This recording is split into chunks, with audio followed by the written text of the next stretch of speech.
Yeah, no, that was it. Well, I wanted to give an intro to you a little bit, so in case when I start the show off, you and I have known for each other for a little bit.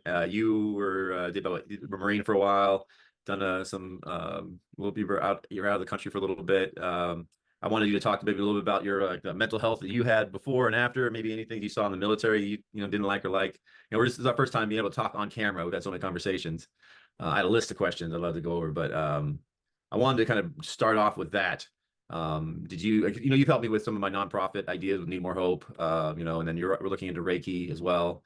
So I wanted to get like your perspective of the military's outlook on mental health for soldiers, maybe a little bit, just a little bit, just a couple minutes. And then how was it you personally when you were leaving? Were there avenues for you to, or access to programs that were helpful? And anything that, or that were there not? Just a little bit of your perspective on like I said, being in the Marines for a while, 8 years, and then on your way out, kind of how that went. Right.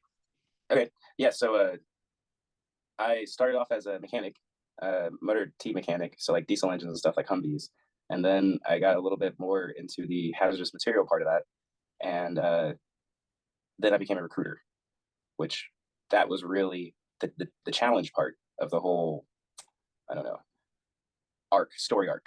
Like the recruiting. That's where the climactic event of my Marine Corps tales was recruiting duty, and it's funny because they make jokes about it, and because it's like this weird, what's the word I'm looking for? Not like an oxymoron or something. It's like way more stressful than it should be. And like people who do go to war and stuff, and I never saw any actual combat or anything, but they come and sometimes they're rock stars and sometimes they struggle with it. So it's like this really weird. It's like politics. So and I didn't do too well with that. But so as far as like, I never got into any actual combat situations where I had to fire any rounds or anything like that. But I did get to have a unique look. Like I was never very ambitious, but I was. Uh, Sometimes I would be like, so in Afghanistan, all right, I started off by helping build a little auto zone out there, and then I went on to like other duties. Like they needed little boots to go and volunteer. So I mean, I was a kind of valuable boot, but everybody had to take their turn. So I went to do like security detail, and while I was on security detail or duty or whatever, there was like this burn hospital in Camp Dwyer, and there was a detainee I was guarding, a really old guy. We called him Old Man River, or all the army doctors did, and he thought we were Russians, invading from the 90s. Like he didn't even understand that we were not fucking Russian. Like he wasn't fighting us. um, and then so like while I was there, uh, on the guarding that guy because in case he tried anything, I guess 80-year-old guy or whatever. He was being nursed back to health, um, but there was this kid there. So in Afghanistan, at least at the time, there wasn't a lot of electricity, and so lights and stuff were done by like lamps, and it was like normally a kid's job to go and light all the lamps. So it was pretty common that kids would get burned all over. And so there was two kids like that at the little army hospital, which was the only burn unit like closer than Germany. I think the next one was like Germany. So there was like these two kids, and they were there with their dads, and they were like mostly burnt up. Like their whole chest was covered in stuff. And one of the kids had I saw them like change the kids' burn dressings, and he took it like a champ. There was like no screaming or no bleeding. They did everything kind of perfectly. And but then the other kid, there was this doctor there. His name was Dr. King, and he was like, "Hey man, you want to help us change this kid's burn dressings?" And I was like, "Yeah." So I did. Right. It's like the first staple I go to take out. Part of it's in like real flesh, or not burnt flesh, like healed flesh. Right. So it like bleeds, and the kid starts screaming like all the way and stuff. And like his dad is just like ashamed of this kid right now, right? And so like he's like telling the kid to like shut up and stuff, and like all embarrassed, uh and so like this kid is like screaming like "ow" and stuff, and I'm like, oh my god, dude, take this. And then so like I have like this whole battle with that, because like if I was in that situation I would probably be dead, because like if some conquering army is over here and I don't quite understand what's going on, and make my kid bleed, like handing the guy who's obviously not a doctor, carrying a fucking rifle and shit, like, and then he make you bleed. Like I would try. I don't know, but there's like there's like weird stuff like that where right now I'm seeing a lot of com- similarities between what we were doing in Afghanistan and what's been happening in places like, you know, the Middle East part that's been on the news for, you know, since like October. Uh, it's the same thing. It's this imperialist colonial thing, right? And so like here's like another weird part of that dichotomy. So most of the Pashto people are just like natives from the desert. You know, they have when they greet you, you know, sometimes they'll even like be like, hey, you know, these are all my ancestors and shit. They'll start like listing generations and whatever. But they have like their own like warrior code, which is like Pashto Wali, and fucking they have like their own way of doing things. And I was never out there among, you know, the infantry dudes, the shooters, the intel guys. But when they were back on base, you know, everybody talked. And it was common for like warlords and stuff to have little boys that were very openly their slaves, you know, and it's like those are the people we were doing business with, you know, killing terrorists, but these are the guys we were fed with, you know, and it's the same thing fucking everywhere. You know, it's there's this book that Smedley Butler wrote, one of the most you know, decorated and awesome and famous Marines, called War is a Racket. And I mean, that was like in the early, I mean, it was after World War One, I think, but 1920 maybe, you know, it was way early on, and he totally called it out for what it was. And I mean, it hasn't changed, except it's become like more extreme. Like it's all a corporate thing, and it's all like this weird mafia corporation that just has been doing the same shit over and over. And we're complicit. You know, we're going and doing the gangsters' dirty work. Well, It ain't sounds like about the democracy or freedom or anything like that. It's the same thing as gangs. You know, sure they protect the neighborhood, but that isn't what they're interested in. They're interested in money and power. Just it has nothing to seems do well with like us. with that book, you know, he talked about the idea that it's kind of hard to see what's going on unless you're the general or unless you're at a figure, you know, you're on top of the pyramid a little bit as a gruntsman or somebody who's in the field. You know, you're kind of just, you know what you're told, and that's kind of how they've been programmed. It was only Yeah. after he went to battle a few times and brought many men to their deaths where he started to look back and kind of was more objective about it and going, am I just doing the deeds for these bankers or these elite families or these, you know, these groups of men with very little for the actual society or for the country that they're from? So is that, you still think it's a problem to this day? You're still seeing that as we're pretty much programmed pretty well to not, I mean, not to question, but just to also just accept orders and the limited understanding of what you're being given. Is that, I mean, I'm sure as a recruiter, you must have had some pretty interesting questions and where you had Well, to so like, all what right. you So were like the doing. weird thing is like while you're in, like, I mean, you know, with Smedley Butler, I don't remember the quote or whatever, but what he just said about it is like pretty correct. Like I didn't.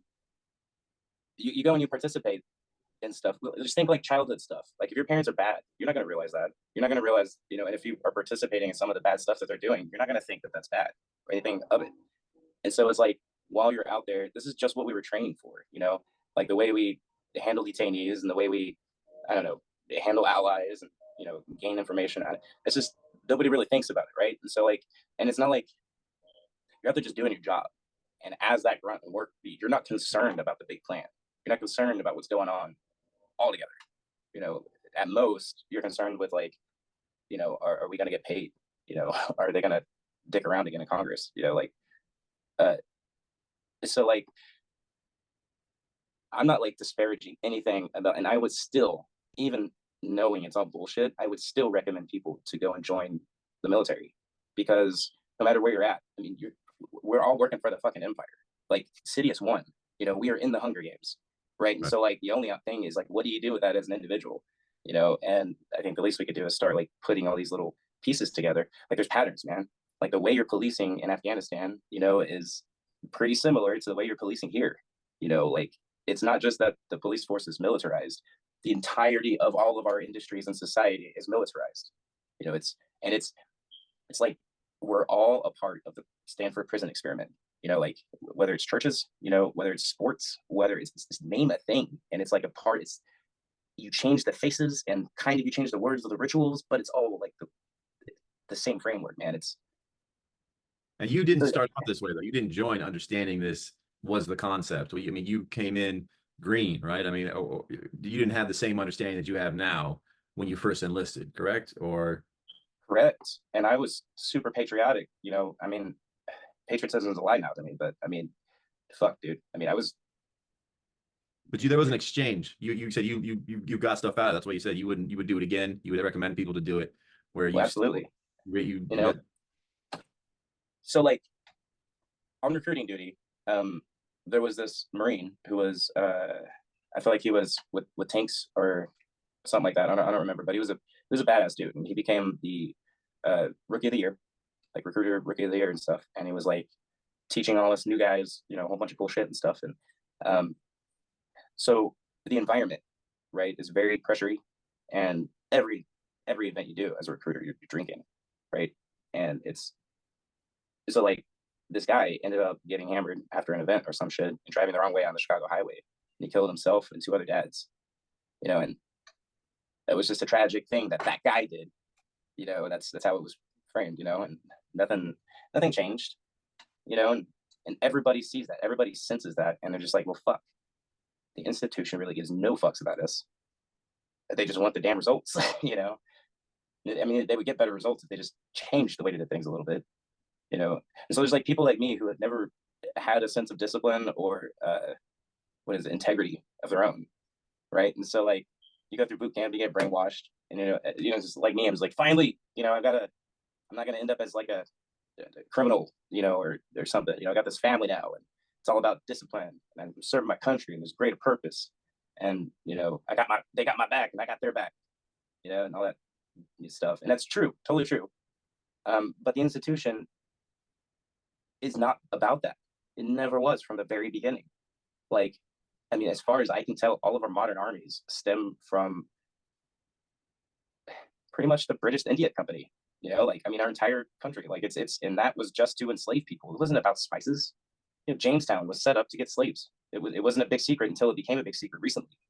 You know, like That's kind there's of a part of lot. the dichotomy then, right? Where they show you this discipline, and I think there is some beauty to say when you're young to doing something where it's a community effort. You're becoming you have a purpose, and for men, I think that for men, but I'm sure it's for, you know, for women as well. Having a purpose for your community, giving back, creating a sense of family. I think that no matter what environment you're in, that kind of creates a sense of honor, integrity about your life that you can kind of hold on to in all your pursuits. And I like that idea. You know, almost everybody doing like a 2-year stint. I've heard that, you know, from other communities where you have to give back to the community, that your society, that's as a whole, and your youth. It just seems like then they take advantage of that, where you get to be used as, you know, enforcers throughout the world at their whim. And then, you know, you have lifelong soldiers that, you know, they're pretty much, their job is to do whatever they're told all the way through the end. Right. So that is not the reason I would recommend doing it. So it's about you, right? So you get the military, especially the Marine Corps, but the military in general is the most pure showing or example of the system we live in. It is very straightforward, you know, like the orders, the operating procedures, you know, all of the fucking the military tribunal stuff, you know, courts martial. I mean, that is the world we live in, right? So you get a direct, very forward schooling on how the world works, the system part, you know, and you get all the politics and stuff, and you get to, I mean, it's like way better than college because you get to meet all of the people and stuff, but you're also taught like, I don't know, useful stuff. You know, it's not like completely like the Rockefellers and Guggenheims would not want you to suck at killing people. They want you to be very good at it. They don't care if you actually know things at school. They just want you to teach people what they want you to teach them.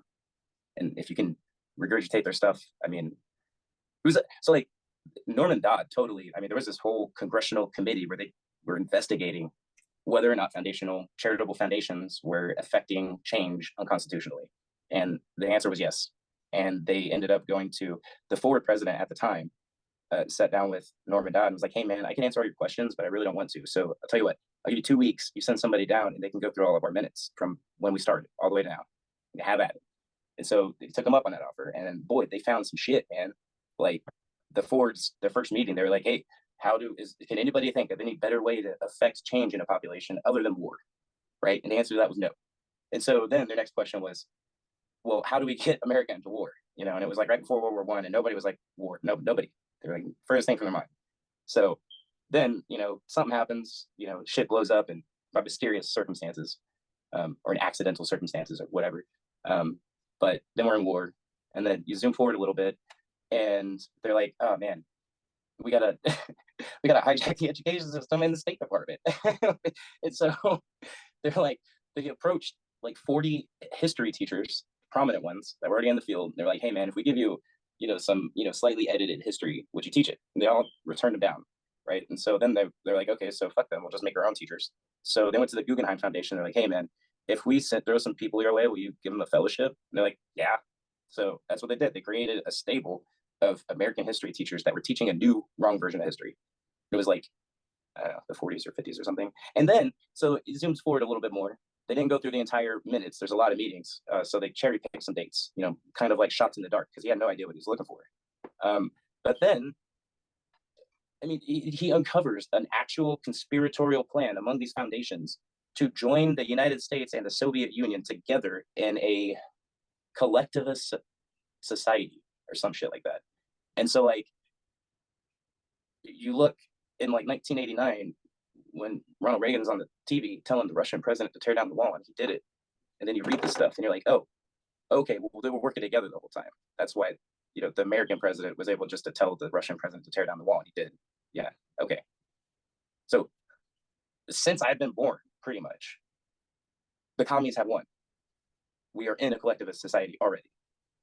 Oh, and that's coupled with, in 1933, Congress declared bankruptcy and sold the United States corporation. So like when we started a country, we started a corporation in order to do business with all the banks around the world and shit, you know? And there was this point where Rockefeller got pissed off at somebody in Congress or something when they blocked something. He's like, oh, I'm going to bankrupt your country. You see, well, he said that acting like it was some kind of big bravado and like a whim or like, you know, a threat from them. It was a part of the plan from like early on, man. Like they planned to bankrupt the country in order to take the corporation and then have control over the corporation. We're still in bankruptcy. They are collecting on us. Like there's after that, I mean, it's like, yeah, we had like a year of surplus or, you know, one presidency of surplus, but what are we up to now in debt? Some stupidly outrageous number that doesn't make any sense. $400 trillion in debt. Like what? No, it brings it back to, you were out of the military when you started to do this research, or was it something that you? Yeah. Okay, not something that's common. When you're in the military service, is not something most people are pursuing. No, I mean you might, as an average bloke, hop on either the conservative or liberal ideology train, and that's as deep as you'll generally go. You know, fracking is bad, or guns are bad, or you know, right. The two-sided bird where you're on. Yeah, I mean, bird. But that's all. The Democrats are a part of the corporation that is not owned by Americans. It's owned by foreign banks and interests. You know, when you will go to participate in their election, it's just to keep a tally on whether the slaves have caught on to it or not. You know, it's like, it doesn't matter if you participate. They just want you to participate to continue check the numbers, you know, just to make sure that the system is working. With war being as profitable and as powerful as you just stated, especially the founders, 100 years plus years ago, talking about how much change that you can affect. Nothing can change in a society faster than war. There's no reason for them to change. Obviously, they're finding incredible success with the system, and they're duplicating it. I mean, do you see any with the system in place? There's no reason for change. Do you see anything different? Well, that depends on which part of that system you identify as. Like, it seems as if it's a system that somebody created, like a Darth Vader kind of thing, you know, like, you know, a Hitler kind of thing or something, you know, an evil guy. But in truth, the system definitely mimics nature. It's a part of nature. Even these matchstick houses we live in, it looks like it's not nature, but it is, you know. And so what we have been in is a single war, I believe, but we've been led to somehow forget it, that we are in this war. And that's why the tactics don't change. Right? They'll occasionally, it's just like with the treaty breaking with all the natives, you know, it's like the same kind of concept. They'll change who's the good guys and bad guys, and then we'll go get them. And then later, half of the guys that just went and got them will become bad guys, and then half of the bad guys over here will be a part of the good guys. And it's like they just keep us busy fighting. You know, the war that we're doing isn't really war. It's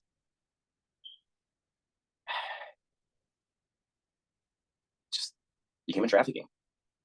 That's all it is, just human trafficking.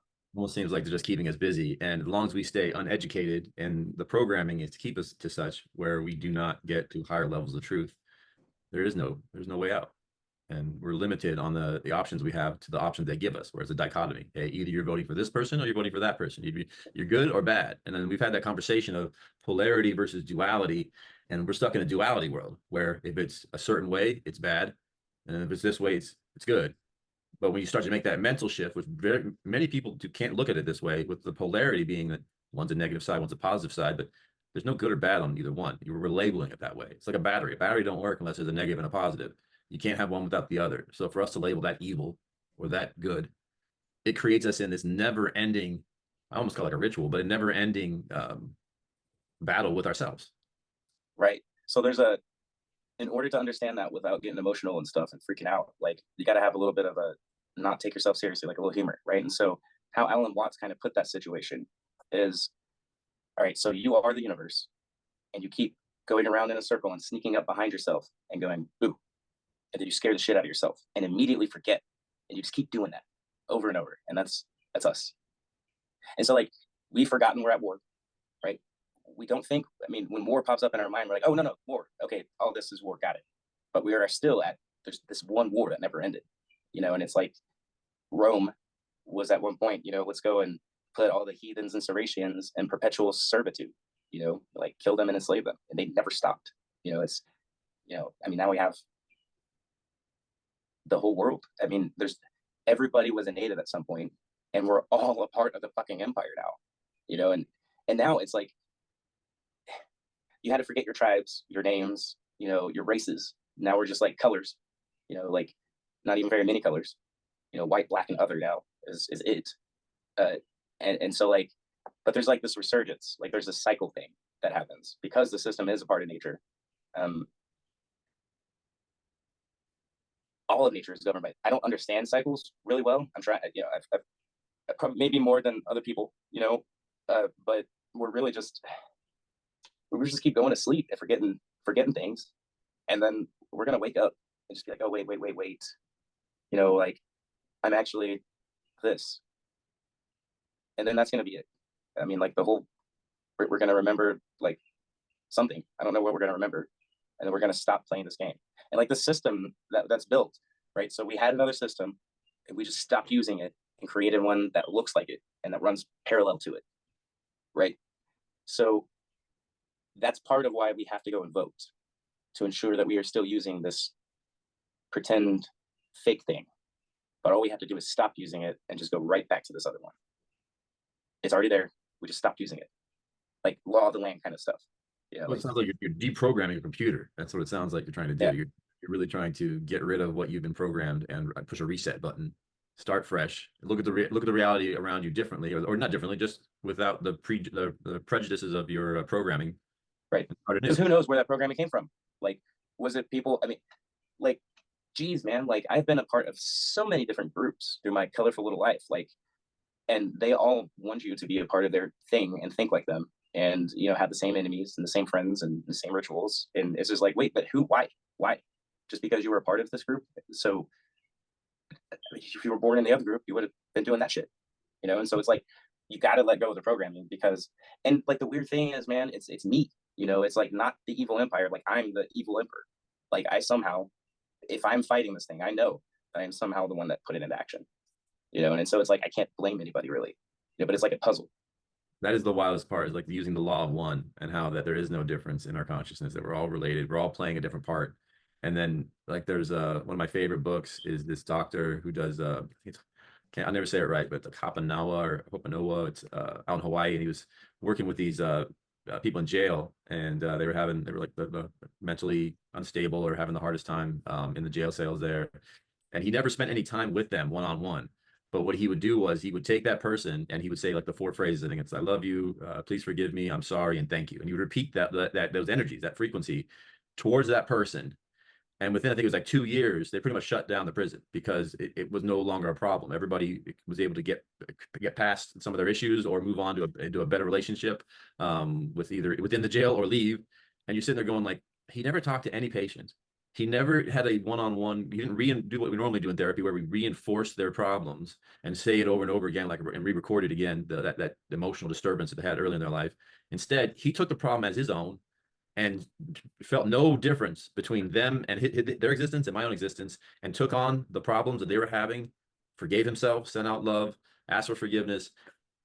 And to see that kind of understanding and how well it worked, and then this is like 20, 30 years ago, and now people have been using it for a long time now, and you see a ripple effect. I think that's kind of some of the wake up, where we understand the reality differently, and it's taking a while for us to deprogram.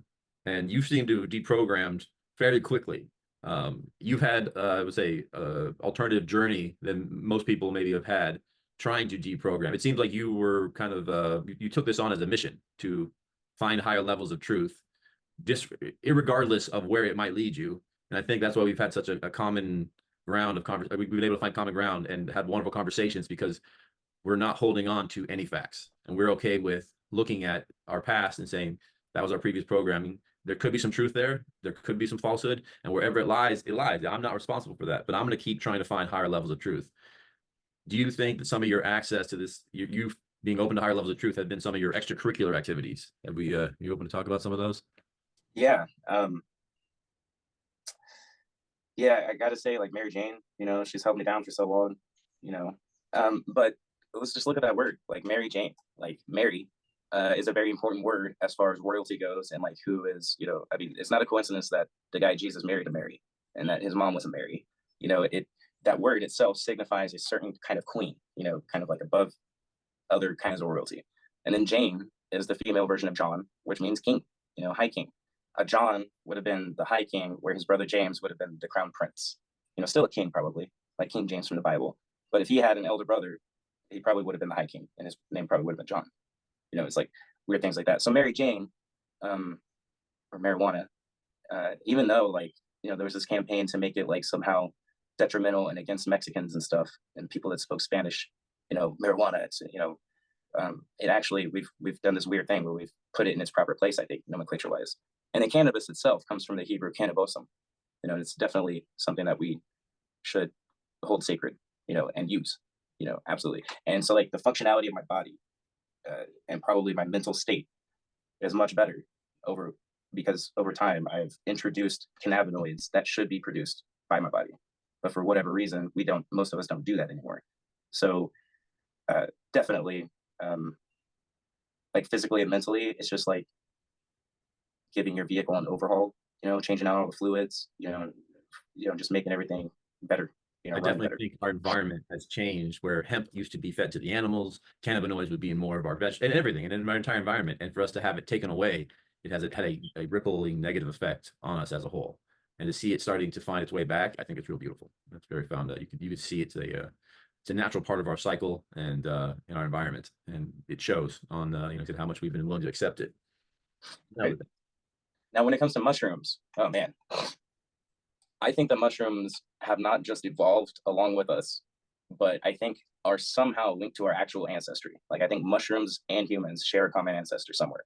Like so how mycelium works is it's like the highway networks of so many different things. Like it is the thing that other things move through, right? And so like in our brain, our nervous, like our neural connections are made out of like that mycelium. So when you eat mushrooms, especially psychedelic ones, because they're fun, but it goes and where you have like all messed up and mangled connections, it goes and it repairs them, and it makes them run better again. So it's like where you might have a blockage of energy, or like a severed connection where energy just doesn't go, the energy will start flowing again. And so it's I mean honestly, micro dosing is probably the safest way to go for most people, because we've had a lot of things turned off in our body, like little antennas and sensory things and stuff, and big doses will turn all of that on at once. And then so you start seeing things that are really there, you just don't see them, and so like you're interpreting them weird, it's completely foreign to you because you don't see them, or don't feel or experience, and so like, but I think that my connection to information and to ancestral heritage and whatnot has definitely been strengthened. And like my ability to not identify with my own ego and see other people's points of view, well, and not just that, but like see myself in other people, especially like I have this friend who I've recently been eating so much humble pie looking at him, and as he's just rampaging through his life and all his relationships, I'm just like, son of a bitch, man, this must be how everybody else saw me and felt. I'm just like, damn. So yeah, and I think that pharmaceuticals are bad for us. I mean, there's all kinds of evidence since the very beginning. It's they've been like, hey, we shouldn't, just eat this stuff. And it's like they keep kind of trying to come up with new ways to force chemical reactions in our bodies that mess with us long term. It's like there's a story about like Chicos and stuff where they would go and, buy babies and like surgically change them to where they would be like, I don't know, contortionists or jesters or, some way more weird, brutal things. But I feel like that's kind of how we all are right now. Like there's like this big entity that is just messing with our genetics and trying to see what kind of monsters and chimeras it can make out of us. Like how crippled can it make us while we still function to do what it wants? It's like it's weird.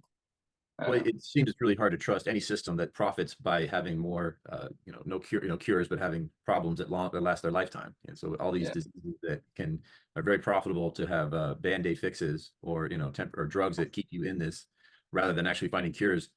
Cures don't make money. Cures don't have recurring customers. And we're having health being a profit-driven industry to the extent that it is, there's no balance to it. And it's just getting so to the point now where there's never going to be a cancer cure. I mean, we plenty of herbalists and people have found their own ways to find their own healing, but within the pharmacy and there's no reason to ever have a cure for the most profitable diseases that's ever existed, like diabetes. I mean, I've seen plenty of people from even with on all sorts of levels of diabetes able to reverse it or be able to have a better standard of living just by making dietary changes. Yeah, even the type 3 diabetes, which we're not allowed to call it that. It's Alzheimer's. Yeah. Yes. And that's wild to think about, is that we are consuming and our diet can have such a horrible effect on our function, our brain function, and our entire function of our body without having somebody say, hey, you could just make these few adjustments, or we could put some of these supplements in your body, dietary, like just getting your insulin levels, understanding that. But like I said, I think it goes back to we are in a system that it benefits the system to have people not question and just to go with the flow. And we've got a lot of people that are still stuck there. But I do think we're at there's a tipping point for sure. I think that's why you see a lot of changes, and they're after TikTok and other other sources of information, because information is key, and being able to control it, spin the narrative their way. And you talked about marijuana and mushrooms. I mean, growing up as a kid, those were dark places. You don't ever talk about them. You don't. That guy does that, or that guy. No, he's a mushroom. You come to find out that the top performers in Silicon Valley, they're microdosing, and these ancient religions talk about that's their ceremony. A lot of times they would mix cannabis and wine together, and then they would have these rituals and these breakthrough moments with mushrooms. You're like, well, all these religions have in their ceremonies using natural herbs for their own breakthroughs. And then to see us using it now, I think it's a beautiful turnaround. I think it's that cycle. I think right now we're in that cycle of understanding and getting more access to what I think is just naturally us. But for mushrooms, I still think we are we don't know enough. We've been pushing that one down for a while. So I'm excited to see that becoming more common for people to try that, especially with the mental health, because I've never seen people just have that, it's the death of the ego, but with the death of the ego, it's also a lot of internal depression, frustration at yourself that you get to let go of because you don't attach yourself the same way. And so I've seen a lot of benefit, say veterans, first responders, people that have some really traumatic experiences, when they are willing to go through a ceremonial experience or a macrodose experience. There's nothing that they've ever experienced that has that kind of breakthrough for them. So I'm definitely a big advocate right now of us trying alternatives for mental health and just for health in general. But you didn't stop mushrooms. You've been a explorer of. Oh yeah. I also have dabbled with some. I like LSD and DMT, man. That one, I've never had bad experiences, but they're always intense experiences. So I've never met any entities that are like, hey, what are you doing? Get out. It's always things that like know me, and like they're always like worried that like, oh, maybe we took them too far. It's like weird stuff like that. It's like, calm down, man. So like whenever reality breaks down, I tend to freak out a little, and I'm just like, no. So I haven't really messed with DMT for a while, but I like it. Well, I think we've all had that conversation where a lot of this stuff too is like these certain, stimulants we're taking. They give us a frequency that we could try to we should be able to access on our own. Cannabis has a frequency, alcohol has a frequency. They all change the frequency of us, and that's what we get to experience. These are things that we could be doing or working on ourselves, changing our own frequencies. But that's a whole different, ball to get to break down. But I love the idea of people just being open to it, and the conversations now are wild. They are all over the place. Where you're seeing the younger generation, they're not satisfied with the information they've been given. They want more. Yeah. They're breaking down, the norms faster than I've ever seen it, which is great to see. It's great to see. Right. I still got, not so much. I mean, so for someone who's a little bit older than me and, grew up in the prohibition days, it's, you have probably a little bit more hesitation to be so open. Right. And I still have a little bit of hesitation. Like if I'm driving around in town, and I'm probably not going to be smoking a joint. I have friends that do, and I'm just like, yeah, but that kind of freaks me out a little bit, even though I'm totally legal, I guess, whatever. But like these kids now on so many things, and it's like I have other things where I'm, because of the way I grew up and stuff, and what I don't know, experienced and seeing, like I have hesitation on things. These kids don't, man. Like it's like if they feel like they want to do something, they go and make an attempt to go and do it, and that's really cool. It's not the same stuff that we were doing before, where it was keg stands or partying till you stop, you can't stand up straight. These kids are trying. I mean, they're doing all sorts of stuff. They're traveling the world to, reading and getting into subjects that were taboo. I think also the access of the internet has changed the game. A lot of times when I was in my teens, especially, you have all these questions. You ask a few people around you, and you go to the library. Well, there's very few. There's only a few sources there, and a lot of these subjects that we're talking about, they're just taboo. People weren't talking about this kind of stuff. Now, yeah, you want to go down any rabbit hole you want, everything's available. And so you're seeing this, it's a exponential change in the consciousness of humanity. I'm enjoying it. I'm enjoying it right now. I mean, obviously with everything kind of increases other things that are happening, and there could be dramatic effects from all that, but we're watching this world kind of it's off the rails of what they usually had us on, and we're on a different track, and the track's changing all the time. So I'm looking forward to, like I said, shoot, man, I say every year, but every month, man, you're just watching new information get released.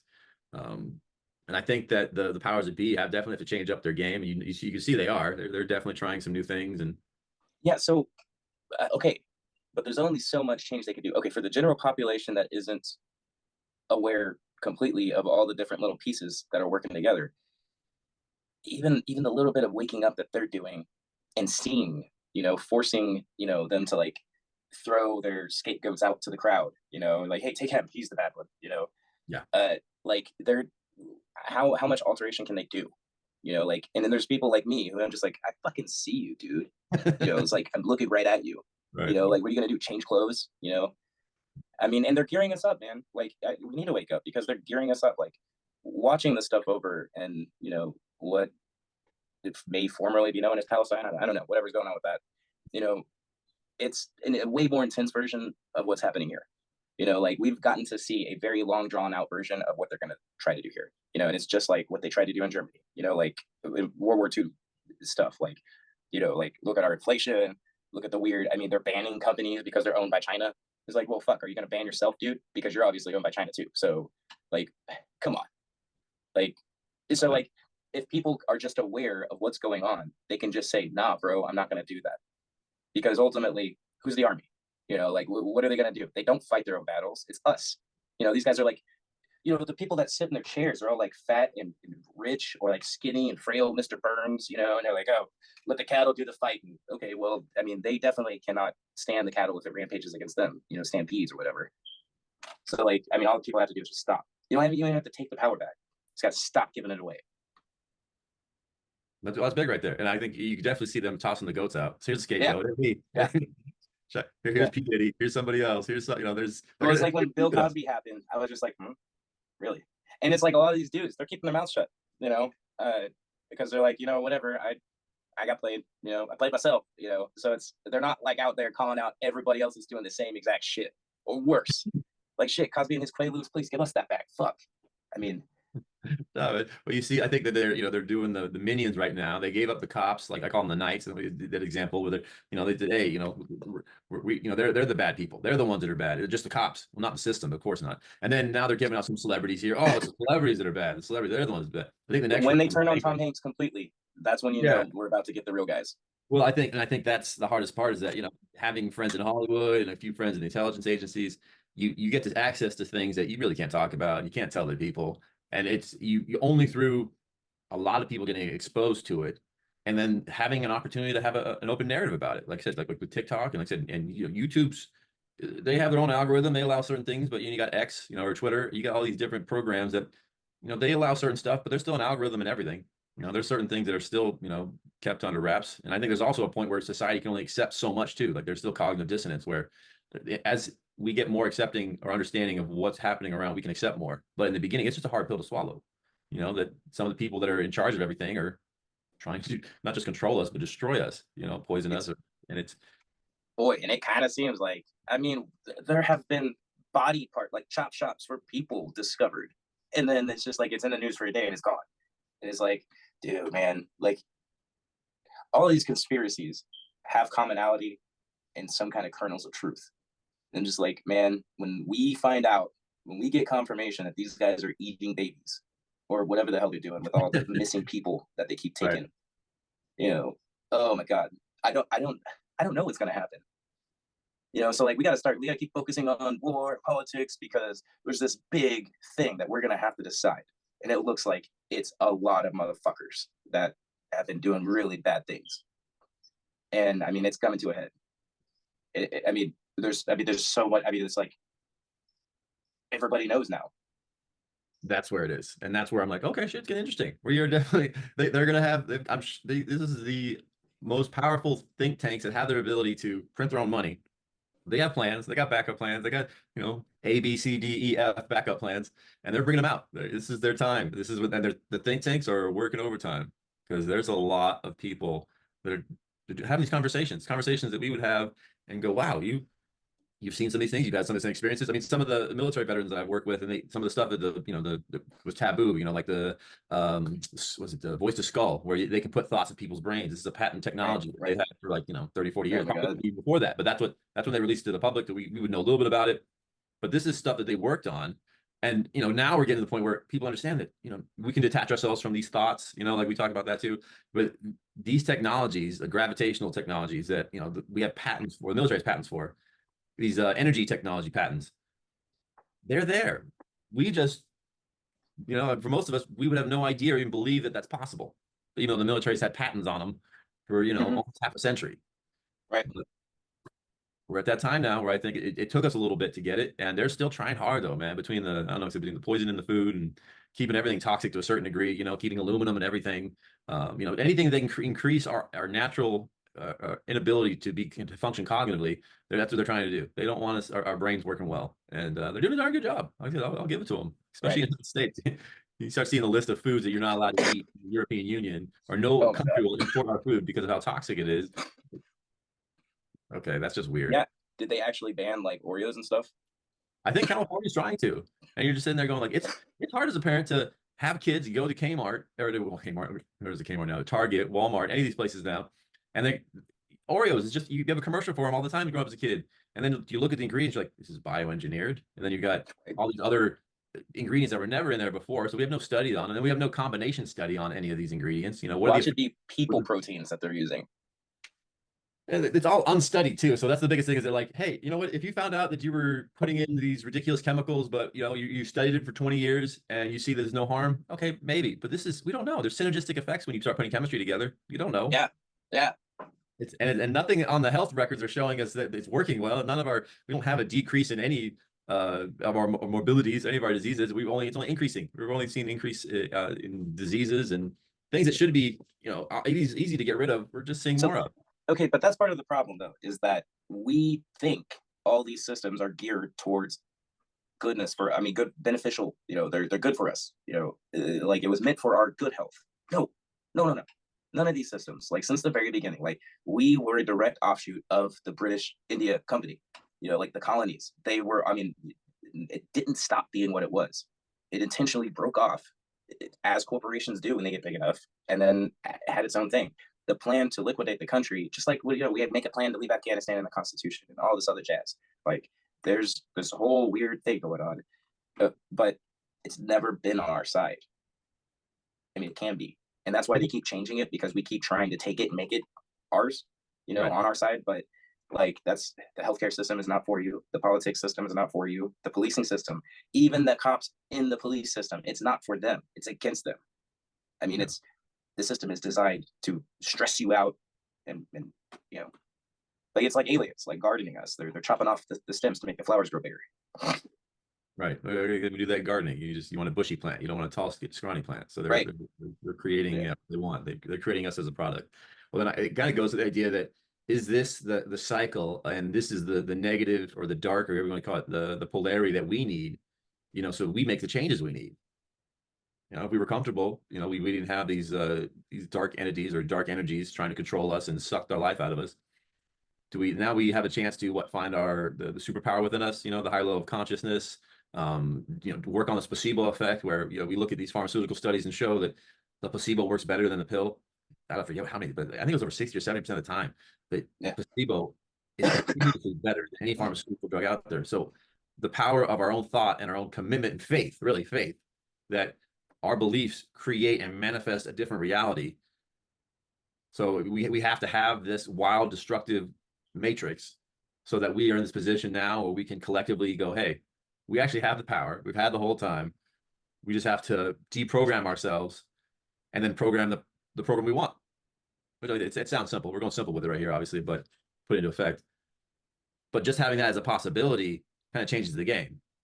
And I think a lot of these religions back in the day, that's why they've taken so many books out and changed them, rewritten them, and they won't, they don't look at them as allegories as much anymore, but they all have a sort of congruency to them where they all have the truth that overlaps. We are all powerful creators. We are all powerful manifestors. We don't need any interface between us and God or the consciousness or the universe. We're one and the same, or part of. We cannot be without. And that factor, I think, is you're starting to see people break down. Actually, living in the Midwest, it's definitely a very Judeo-Christian mentality for most people. But even within here, I'm seeing just questioning. Like, is this the way to look at it? Is there another way?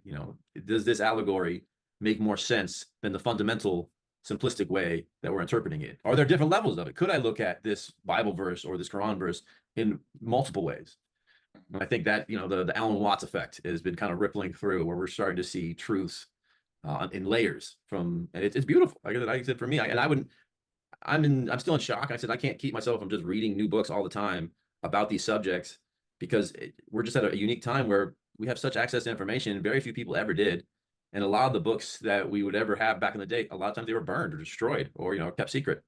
So it's kind of a revolution of knowledge. I think it's empowering us. And the more we take back that, self-empowered, and I'm not hating on them doing what they do, the British India Company or the companies before them, or the Italians who did Rome, or the Iranians before they, turned into Rome. They did what they did. That was part of their journey, their program through this matrix. If it all adds up to us being able to self-reflect and to self-actualize and get ourselves to the next level, and that was the cost that we had to do. So I'm on that path right now where it's up to us, that law of one, where we have to understand, not be so egotistical about it. But there is something to, like you talk about other supplements you've taken. I'm trying to get other people on board with this information. I mean, it's never been easier, but there's still it's still slow, to a certain degree. But I think, we're just, as us having this conversation, I think has a ripple effect. It changes the frequency that's out there. Right.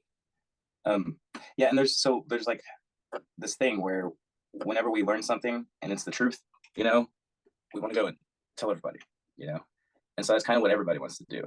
And so finding a way to pass on what without being pushy or without being overlooked because everybody else is kind of trying to do that, and so it's like, yeah, I'll hear your point of view, but it's not quite right. I think I got it, so like it's still gonna take time, and I think the only thing we could do is somehow, as we go on in this journey and keep learning new truths, that sometimes turn over everything that you knew about yourself, or that you thought about yourself.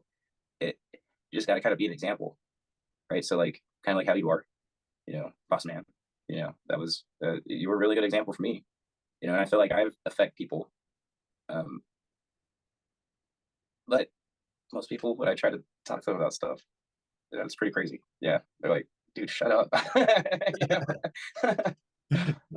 I definitely can empathize with that, and finding a way to find inner peace, and then being okay with not getting the reaction I was, or getting them to the level that I thought they should be at, which is it's their journey, and so finding a resonance that, like you said, you could be an example of what you're looking for without losing yourself, and as I said, and potentially being a guide, but also not having any ego with any outcome, and if you're doing it from a loving place and there's a lot of times you're going to get the opposite emotion, and if you don't play that, the opposing emotions with them, you just come from a place of caring. And I don't see many reactions that go bad. I just there is always just that that part of you. I think it might be the ego where you want to see people resolve their issues faster. You wish that for yourself. You wish that I've dealt with my craziness and my issues and my depression or mental health in a more productive manner sooner. And so you feel empathy for when you see other people suffering. And so for the longest time, I almost put it on myself, where I'd get upset if I couldn't figure out a way to converse to what I wanted. And it's you're taking away from them. When I had to talk to myself down, where it's just, there's so much information out there that if you can give them a little bit, just a little bit, the rest of the journey is theirs, and be okay with that. Man, I think I've always enjoyed our conversations, because we try not to attach too much of ourselves to like these ideas, where it's just like we're playing ping pong. Like, okay, I like that, what about this? I like that, what about this? I like that, and when you can kind of play at that level, it becomes more of a game that you can enjoy, instead of trying to fight for my stance. And I think even when you get all this information, you're still kind of stuck in that old programming where you're fighting for your stance. You're fighting for, this is my beliefs. Well, Right. your beliefs don't have to be the highest level of truth for everyone. Maybe they're the highest level of truth for you and it works for you, but it doesn't always relate the same to others in their position in life or what they're going through. And so it's a hard pill to swallow, because you're like, this medicine worked for me. Well, not everybody has the same medicine. They need the same medicine. And once I came to it, I'm still working on that understanding and embracing it, but it definitely is. It's made this more fun, more enjoyable. For the longest time, I would just take it personal. Like, what am I doing wrong? How can I not get this? Because the information becomes so clear to you. You're like, this is obvious. This is blatant. How do you not see this? And you're like, just being able to. And then now I've got to the point now where I talk to other people that are they're breaking out and they're making their content, and we can have these conversations, and they're getting to that frustrated spot, and I'm just like, hey, it's a beautiful thing, that the journey that you're on. But you don't want to judge yourself on it either. You just keep doing it from a Right. level place, and that's amazing that you're doing that. I think, but we are competitive with ourselves, and it's kind of just in the environment that we're in, the music, the movies, the TV shows, the billboard. You can't really get out without getting caught up a little bit in the matrix, and the ego part of you, it's just normal. It's all bad either. Part of it's to self-preservation of this, your avatar suit, whatever you want to call it. But I still, like I said, it's a never-ending challenge. And once you can mind shift it into a game, our conversations have been so crazy and fun, and always leaving me, okay, I got to look this up now. I'm going to challenge this idea, or I appreciate my thought on that. But when Rick brought that up, how does that relate? Could that relate? And then it only sharpens my knives. It sharpens my argument, or it destroys my argument, and I got to rebuild it again. Okay, well, that doesn't make sense, because this example Rick gave me, and then it's I think these kind of conversations, elevating our ability to talk to each other about opposing ideas, and this having this narrative. If you're not mentally lazy, which it's kind of natural to be in our society, about challenging subjects, the vocabulary, understandings of truth, it's an amazing time to be alive. I mean, it's obviously scary. People can look at it that way as well, but once you get past that fear part of it, this is a wild time to be around. Right. Everybody has access. We have more people than ever have access to truth, or the possibility of truth, or they're a higher level of truth. But, yeah, and so that ultimately makes it like, so like there's this holy grail mythology thing we're living through right now, and instead of it being led by some holy order or a kingly presence or something, it's each individual is having this opportunity, to like go and find the truth, and bring it home, and end the weird winter or whatever. Like my problem when I try to communicate the stuff that I know or believe, is it tends to come from a place of insecurity in myself. And so it's like, I really should be talking to myself a little bit more. Like I'm trying to convince, I don't know, like my need to change somebody on their journey, while at the same time saying, they're on their journey and stuff. It's just, there's something a little bit funky there. And there's some kind of insecurity, I think, a lot of the times when I try to do that. And I've been really I made a friend who is, over a decade older than me, but somehow really similar to my younger self. And I've really been getting a perspective on me and my journey. Like, I mean, God, the past couple weeks has been like a flashback, to like all my past relationships, and it's like, oh my God, dude. And so, but what are you going to do, man? Be like, hey, dude, this is exactly your problem. and this is how you stop and how to make things better. Like, this is the truth of your situation. I know it because I've been there or whatever. Like, they're not going to accept that. Like, so like, what's the, like, I wouldn't have. I'd be like, you don't know, man. I'm just trying to rebel against the authority. And, I don't know. Like, so, like, I got to figure out somehow how to change things and, be like the Naruto hero somehow, but not at the same time. Like, you got to like let go, because everybody comes here for their own experience. They didn't come here for anybody to save them, or maybe they did. Some people, maybe they did. I don't know. Yeah. But like, I got to not fight battles or not try to, I don't know. But then, like, what if you are supposed to go and directly influence somebody? Oh God, it's so confusing. It's such a wild time to be alive. Oh man, I love the fact that you're not sure about the answer though. Right? That's like the best part about it, that you got to question it. And that's that, I think the battle of balance right there, which is like the universe. There's probably a place for both, where you're here to help, right? You're supposed to help certain people, especially, and then some people are more perceptive and have better reception to your information than others. And then the other half's like the pendulum swinging the other way, where I need to be reflecting the same way on myself. Why am I reaching out to others? If this law of consciousness, law of one, is working in such a manner, the only person I need to work on right now is me.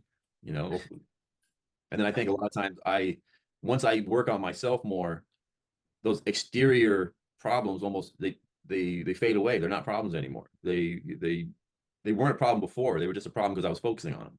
And then that idea of perception creates reality. Right. And so it keeps going back to working on me more has a ripple effect. And then there still is that idea though, where you're reflecting on yourself, focusing on other people. So it's kind of like, how do you go about it? Do I talk to them about it? Am I out there to help them resonate differently with my words? Or do I internalize that, like that doctor in Hawaii? And do I sit there and just resonate peace, love, acceptance towards that person and see how that resonates out? Because obviously it's got to work both ways, right? Because if I'm transmitting that, I'm giving more to myself of loving acceptance. I'm sorry, I love you, thank you. You're getting it more here eternally. To give it, you have to have it, right? So then you're expending more out into the universe. That's got to have a ripple effect, maybe an exponential effect. But for me, it's like, and I said, this is all understanding I've only had in the last couple of years, to kind of do it. There's other ways to affect the world around us. Because how many people in that jail, that mental health facility in Hawaii, were probably open to any of his ideas? I would say probably minimal. Maybe, a small percentage would have been. But instead, he reflected on them with, I'm not even going to talk to him. I said, we'll interface, like they would see each other. But he would go into his office, take a person's file or their information, the picture, whatever, just saw them. And then he would go spend time into that emotion, whatever they did, or that, the experiences they were having. I'm like, wow, that's just such a powerful, like, that's modern day magic, whatever you want to call it. It's just, you're using your capacity and things that we've taken for granted to another level. And you're not, because sometimes when you go out and try to help somebody, or we call it helping, or we have conversations about, what we think about their situation or how you can look at it differently. Their frequency isn't accepting. They're way down here, or they're at a different level than you are. Maybe the best way is to spend time by yourself, giving that frequency out to them. And then maybe I don't know. But I love these conversations, and then trying it, because I'm not giving up. Somebody asked me for, information, or if I care about you and you tell me a perspective I think is very detrimental to what you really want out of life, I'm going to give you my perspective on it. If you take it or not, that's up to you. But now I don't have to just leave it there, where if I don't feel like they take it, that's the end of the battle. I can go back. The battle, it's a way to play these word games here. I can still, when I'm by myself or meditating, or if I'm in my own world, I can still start putting out those well wishes to that person, and having maybe even a stronger effect. I don't know yet, but I like that there's options, and I like it. I'm down to try it all. I know I'm not locked into one way to help others. And then it goes back to, like, so am I helping others, or am I just helping myself? Because that's just not me in the law of one again. So right.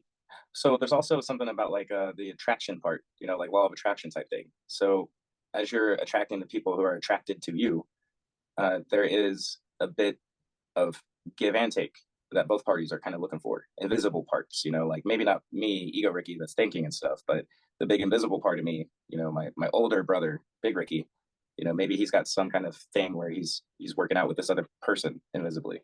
And so, like, I don't know, if you're attracting some people that you see problems in and want to heal, then there's probably part of that in you and your vibration because you're attracting it, you know. Right. And so like, help or not help, maybe that's not even a thing. Like maybe just the awareness of how you're vibrating, you Right. know, is the minimal lesson you can get from your They're that relationship. mirror. They're the mirror that you can reflect on yourself and see your own instead of, yeah. Yeah, it's weird, man. Well, the idea of separation, you know, and the idea of, they start looking into physics and they show like time really doesn't exist. Right. Not like it does. You know, a lot of physics that don't really exist. Space doesn't exist in the way we think it does. And so it's just, it's a beautiful time to be around, man. Like that I'm still in shock.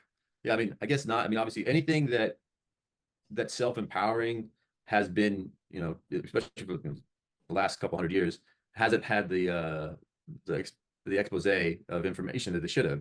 You know, like Dr. Reif and his orgone machine. I mean, a lot of these self-empowering, self-healing sources that we could be using. I think it's now coming to a head. Like we're starting to see it in the last couple decades. So I'm really intrigued though to see what this new generation does with a lot of this information. But I think that's why the need more hope. And for me, like just letting veterans or first responders, like I just raising money for them and then letting them do whatever they want to do. If it's isolation chambers or if they want to go to a shaman retreat, letting them getting exposed to all these alternative therapies was the best thing I ever did. Because it's, for in the beginning of it, I was really trying to get big. I wanted to get, big classes and retreats around the world and help everybody I could and get federal and state money. And then quickly you start to realize that, maybe that's not the way to do it because there's so many other things that you have to abide by if you start taking other people's money, but you privately fund it. And then you start to just help a few people and you see this ripple effect, and then they are doing their own journey of helping others.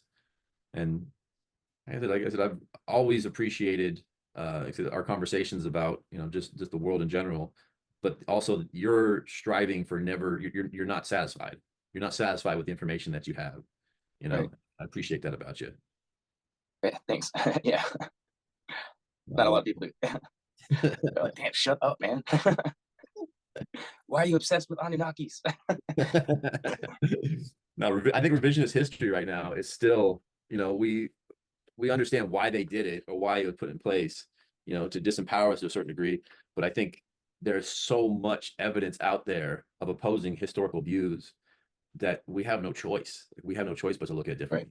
Right. You look at the fossils of beings that look like the size of mountains, dragons and snakes that, they're or the trees that were, they call them like, what I think they call them like tabletops, because you drive by them, they're like perfectly cut down massive trees. And you're okay, well, what history did we not been taught? Or these, the mud floods, the Tartaria, was this whole thing Tartaria versus the empire we have now? You Yeah, know, which ended right before like the 1800s, where then suddenly there's this magical thing where every fucking country has a civil war.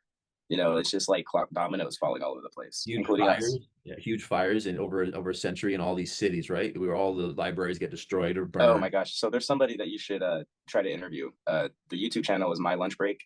The guy is a Chicago guy. I don't know where he's from, somewhere up in the Chicagoland area.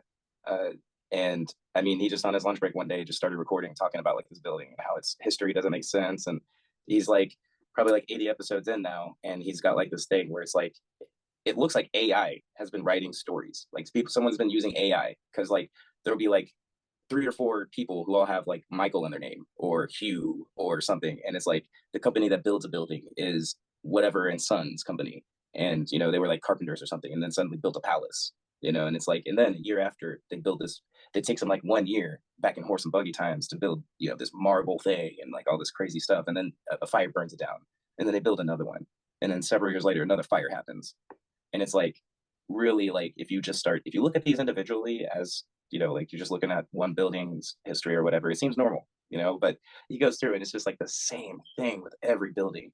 One of them, the guy's name was, the architect was F.L. Ames, you know, and it was like, you know, and then a fire burns his building down, you know, and it's like, what?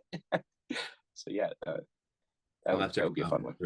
That brings up the idea then is I'm not sure like what position AI or that how long it's been in place? Is that alien technology? Is that some technology we've had in the past? Is that really what's running things? Because you start looking at, are we building up this program for AI? Are we just part of the, are we just flesh robots? Yeah, You you got start, to think, and like the AI that we have is linguistics. It's just words, like it's not any kind of crazy intelligence. It's and look at what it does. It looks the same as like so. There's this thing. There was this fella. Lots of famous historians and mathematicians and physicists and stuff have looked at history and they're like, something ain't right. And so like there's this dude Anatoly Fomenko, you may be familiar with, and he solved one of these particular problems by shifting lunar events like back or forward 200 years or something. And then like it's like there's this problem with eclipses not matching up. Like suddenly the moon for a period just behaved weird in a way that physics shouldn't allow. And then it was because somebody had shifted history, and when you shift it back, it made sense, right? And so this guy starts digging, and it's a weird story, man, because he's like openly saying, all of Russian history is wrong. But he's also like this huge academic and prominent Russian, like all these big schools. He has like, he's kind of like an Isaac Newton kind of figure. But uh, so I don't know how much, I don't know how much of this is propaganda, but there's this thing, this concept where he calls it phantom dynasties. And so you look at one guy and he suddenly matches, like Genghis Khan and Timur the Timurlane or whatever, they match or something like, and then there's like all these different dynasties and they're really similar. Well, the odds of that, this super mathematician guy, he's like, it's like several 100 billion to 1, that these dynasties will match up like this. And it looks similar to the historic thing, where it's like the buildings get the same narrative over and over and over. And so it's like maybe there was this one historical event that is now being copied and pasted backwards and forwards, and it's like you're changing the name. So like Charles and Carlos are now two different people, but their dynasties look exactly the same because they were actually one person. It's just two different languages. But now we're like, no, it's different people, but Carlos and Charles are kind of, but so yeah, I think somebody at some point turned on an AI, a legitimate one, and then and then Hunger Games. And so now there's like this actual AI entity that is like everywhere. Like we think Big Brother is out to. Sorry, I had a hair in my mouth. It's still there. Oh, there it is. It's not really the government, man. Like Big Brother's always been there since the last reset or whatever, and history started over or civilization started over, and it's been slowly. It's not actually the evil empire. It's the program, the AI, and it's cultivating us. And I don't know. I think it's on our team, right? AI. it I don't could know, be, man. and that's where I'm open to it too, where it's like, And it's the thing that's chopping our heads off, making us bushy. because there's some, well, part of AI is, I mean, in theory, it's simple math, right? I mean, it's ones and zeros. So there's got to be some sort of truth behind it, where for me, the AI could be used for good just as much as it could be used for evil. And we have it has the opportunity to either help humanity, or the algorithm could be what it needs to be because there's something else guiding the AI, or the AI has a different, motivation for why it's here or what it's doing. If it's the idea that we're just a big farm and this is an alien spaceship or something, and we're all just being used for experiments and for, other weird purposes, that kind of puts the algorithm in a weird place. Yeah, that would be a bummer, man. Right? You start to hear these different, analogies and stories. I mean, I think the coolest part about working with, all these veterans is that you guys have the craziest and most open-minded, wild stories about the possibilities because you've seen so much and you're open to it. It could be anything. We don't know. And a lot of these religions were changed, and a lot of their books were changed, so that like you start looking at these archons, and I start talking to people like, I don't know if archons are real. I don't know if there's demonic forces out there, but it is weird that how all of these religions, Islam has the jinn, the Cathars and the Gnostics were all massacred pretty much by Rome. Even the Catholic Church and the Christian, there's demons. And then, but when we start saying there's dark voices or dark energy or dark any of that trying to get loose, they get their energy from people having negative Oh, right, emotions. I forgot about that. That whole idea and that concept, most people just kind of they attach themselves, their ego attaches themselves to their thoughts. Like that's me. I'm having this thought, rather than them being a transmitter receiver where we give thoughts, we receive thoughts. We could also be neutral with a thought, but there's still this. Once I start studying the Nag Hammadi library, some of the older books, the apocryphy, the Christian books that were kicked out, the Bible, the Geneva Bible before the King James version, because that whole thing was weird how some of the changes they made into that. If the demonology book that King James wrote, like that's the weird thing that got me is if you ever wanted to wonder why the Bible came out weird or what the Bible looks like, read the demonology book. People are gonna get all freaked out, like they're gonna think it's them talking about demons and spirits. It's very little bit of that. It's the shortest book you'll ever read, and it sounds like a simpleton talking about just fear. Just be afraid. Just be afraid. Everything. And he said fear so many times in this little, I don't know, it's like 80-page book about demonology. Um, and to think that this was the guy that was supposed to rewrite the Bible that we now have means there was some wild changes and there was somebody else behind the scenes. He wasn't the one creating this up. There was a director, some narrative that he needed to go by and to take away certain bits of information. And then you start to read the Geneva Bible, or you start reading some of the, the Gospels, or that they did take out. It just changes things. Or the Book of Enoch.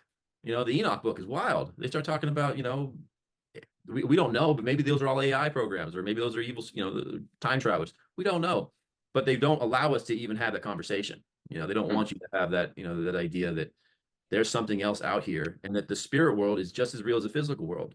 And all these, books, they all have that same underlying story, is that you have this physical reality, but just as important, you have the spiritual, the mental side, whatever you want to call it. They overlap and they work with each other. One doesn't exist without the other. But I don't think we're going to get there with what the books they've given. We're not meant to, anyways. Well, all right. But are we, though? All right. So there's this, I think, Saint Augustine or Saint Clement. Yeah, Saint Clement of Alexandria. He said this thing, and it really pissed me off for a long time. But he was like, it was in regards to changes made in the Bible and like edits. And like, like I think they had removed, I don't remember which particular edit it was, but he was like, what did he say? Even if one loves the truth, they should not agree with them. After all, not all true things are to be said to all men. Right. And so that initially to me was pretty nefarious. It's like, it doesn't matter if it's the truth or not. They don't need to know the truth. It's not for them to know. But if you know the truth from the beginning, then you don't do the whole journey. How many times have you seen a movie and you're like, okay, well, if they would have just made this choice, the movie wouldn't have happened, And so like the nefarious stuff, I think, like you were saying earlier, may be necessary in order. I mean, a part of like, what else would be the point in coming here? If you're, a part of like this little angelic soup where you can kind of create and you don't die and, whatever. You come here to experience what it is to not have that power and to, I don't know, try to imagine or develop the tools through whatever tar pit you're trudging through that would make all of that like basically just flip. Like you're trying to create something new that you haven't created and you wouldn't be able to create out here in perfect land. Like you came here to like, I don't know, do something new. I don't remember where I was going with that. My bad. Like I said, I kind of get where you're going with it. What they said, that this place is not meant to be simple. It's not supposed to be easy. It was supposed to be a challenge. That's what this whole thing was about. And say we are just like versions of God going through this, right? Trying to have him experience life in a different, experiencing this reality. You wouldn't want to make it boring. You wouldn't want to make it easy. You would want to make it wild and complex and levels to it, and dimensions. And that's why I lost my train of thought earlier when we were talking about the archons, and like there's so many different perspectives that I keep learning about and understanding, and it still resonates though. Like there's levels of truth. Like I might not believe 100% one religious analogy of what's going on, but if I overlap them with many different religions and different ideas and philosophies, there still seems to be things that resonate, truths that just make more sense to me. And the more I get to play with those truths and share them with others and challenging them, it feels like everybody's like the tide, everybody's getting a little better understanding of life. Now, like I said, I'm looking forward to a lot of this information, like me just getting to a better understanding of it. But I don't know where it is. The big thing is that I don't know. And like I said, this journey is, I'm getting little bits and pieces, but I still feel like I'm on that journey that just it's just never ending. Right. And so like there's these ages of time. I think Herodotus or I don't know, Plato or somebody was like, oh, okay, so you start off in a golden age, then you work down all the way to iron, and then you have a slight upkeep in like a heroic age where you regain like morals and values, and then you go to a dark age, right? So there's like this, you start at the top and you degrade. And in Hindu mythology, there's different yugas. and they're named after the rolls of dice. So like the best roll all the way down to the least best, which would be Kali Yuga. And Kali Yuga is the darkest part of the cycle, where it really seems like evil is going to win, right? And it doesn't last very long, but it's kind of like, so you start off in this golden age where everything's kind of dope and perfect, and you have powers, and you're exploring all the possibilities of that kind of freedom, right? But then after you do all that stuff, you get kind of bored, and so then you kind of play a different game. You're like, okay, so like, what if I could, go and save a damsel in a tower from a dragon, and you got like this, and then you're like, okay, that's a little bit boring.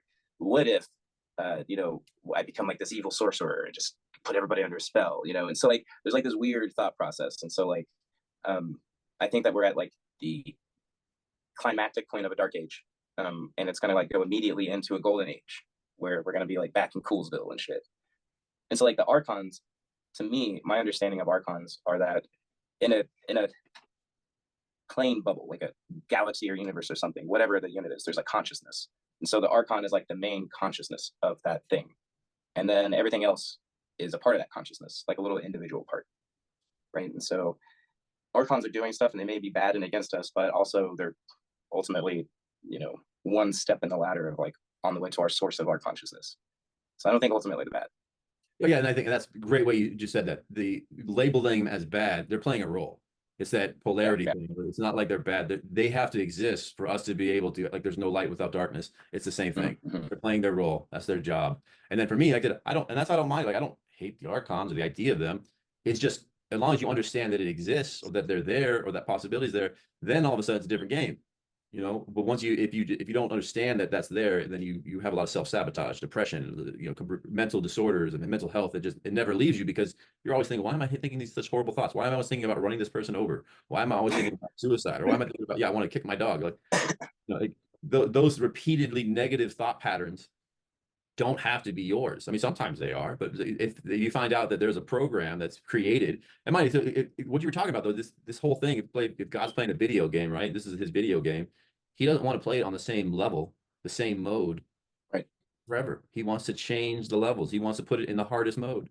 And so where are we at? It seems like we're in the hardest mode right now. You don't know much. You're Right. literally coming up as like a slave pauper to a system that seems just unbreakable, just the most well thought out, with a computer program designed to keep us exactly where you are. It's like the ultimate hero's journey. So if you were playing a video game, it feels like we're in the craziest, most well-developed video game challenge that anybody could ever have. Does that resonate with you at all? Oh yeah, man. The metaphor from the Midnight Gospel was that we're all just we think it's like serious, but we're all just grinding in World of Warcraft. Just like it's ultimately just just a fun game. Like it's not real though. Like so yeah. Oh man, That's kind of like a fear, man. When I've gone into psychedelic land, I'm just like, man, there's really only one of us, and I'm sitting like that fear. Like I'm sitting in a chair just imagining all this, and there's only me in a room, and it's not this right now. Yeah. right. I've gone pretty deep, man. I had to I had to show the psychedelics some respect, and look, man, I was a little disrespectful. I did not like one day I thought that I was my neighbor, who was this 93-year-old man who was just angry and hateful at the world. And I was just convinced that I had made up my life because I'm him sitting in a bed in a nursing home, throwing piss bottles at nurses, just being angry all the time. So I made up this life. The fact that you can question it, that's beautiful, man. Like I think that's the wildest and hardest part, is to go, could this be real? And then it's just play with that thought for a while. I mean, it's so outside the box. Yeah. But oh yeah, that's a pretty wild one right there. But you just don't know. You don't know. You got to play around with that idea. Well, you could be a figment of my imagination, but it's more likely that we are both someone else's figments of their imagination. That's the game of odds we play too. Like, I can't believe in like absolute truths, but I can believe in probabilities. Like, okay, this is more probable than that, and my probabilities change all the time. Like, okay, maybe that isn't as probable, like, and so there's always this adjustment. I kind of use like a 1,000 as like the ultimate truth, and the highest truth you could ever get to is about 700. 700's nothing. There's no absolute truth higher than that we could ever get on this physical realm. Like that's it, the peak. There's always going to be a falsehood to some truth at a certain angle, and so I like the idea of, hey, you gotta try it. You gotta test out those theories, see where it lies in the truth meter. Are you resonating low? Is it resonating high? And the whole being an old guy or just flipping a screen through, going, I want to be this for a lifetime. I mean, it's I mean, it's fun. I mean, it's fun. I'd rather play around with these thoughts than get stuck in the paradigm that this is it. You're going to heaven or Right. hell. You better be really good here. Better Yeah. better work out. Everything better work out exactly the way you want it to, or Right. you're gonna get It was stuck in a it. Well, it was a weird experience, man. And I think I approached something resembling maybe an archon kind of figure, like a consciousness there that was fucking with me. Like uh, I started producing DMT, and which is what led to the whole. And it was like 6 hours that I was like stuck in this like weird state. six And hour DMT. Okay, right, that's another level, dude. Most people well, are it like, was okay. So there was mushrooms and acid, which I took them on my way home to go and see the sunset at the lake. It's kind of like a thing I've done. okay, Uh, and normally acid doesn't hit me like that, but whatever, it was good acid and good mushrooms, really good mushrooms, and that's the synergy. So this combination, is it just with no DMT at this point. This is just those two no, things. just Okay, those two things. okay, But that makes sense. 6 hour trip, and yeah, that must have been a long ride. yeah, it was really cool Yeah, yeah, 6 hours, and man. scary. Yeah, I could say it's gotta be challenging right there. Yeah, questioning whether I actually existed and then believing I did not. I was Yeah, really sad that I just made myself up and I wasn't real. I was like, damn, man, I should have wrote those books. yeah. The mushrooms will definitely have you self-reflect. Am I even real? Does this even exist? And then, or the death of the ego, the death of you, what you think is you. That was my first mushroom experience, but I haven't gone to anything deeper. And now everybody, shit, you heard about Mike Tyson and his toad trips? He's smoking toad. No. 50 times he smoked toad. 50 times. And he talks about it on a podcast with Alex Jones. And you're like, what the heck? This just where am I at? Where Mike Tyson's doing 50 toad trips. And you remember our buddy, it was like a meditation shaman. I did an interview with him. Yeah. We met a while ago with his family. So he and his wife went and did a toad trip too. And they're always the same thing. It's just like you open the door and you're with God. You're with the universe. It's another level. And so like Mike Tyson says like he enjoyed DMT, but he's like, I've done the toad stuff 50 times. So in my mind, whatever the toad experience is, he just said it's another level on anything he's ever done, and he keeps going back for more. I'm like, I think I would appreciate that. My initial description of like the consciousness or whatever that came with mushrooms was that it was like a frogman, like this wise old frog that looked at humans as like little children that didn't know anything. right. Yeah.